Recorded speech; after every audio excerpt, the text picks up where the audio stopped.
Morning guys, nandito po kami nagluluto sa aming bahay na, ewan ko kung lasing ba to.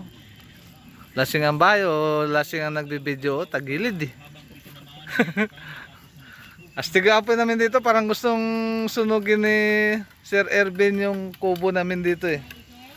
Tagilid na nga, plano pang sindihan eh, ang atip. Yan. Yung bahay namin talagang astig oh. Ganda ng pagkakadali. Yan oh. Yun. Ito kami ngayon. Dito oh. O nga, paganda ng bahay. Tagilid ng bahay. Ang ganda ng atip ng bahay ni Manong. Manong, kailan mo pa ginawa ito Manong? Panahon pa ni Magellan.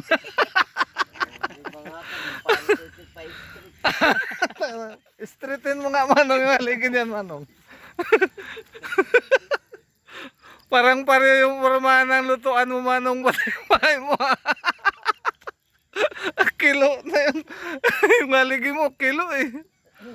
Yan o, ganyan lang ang buhay namin dito. Siyempre, kailangan sumama ang bida. Yan o.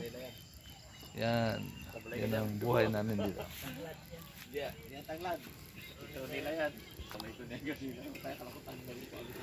May, tignan mo kung kulo na yung ating sinigang na.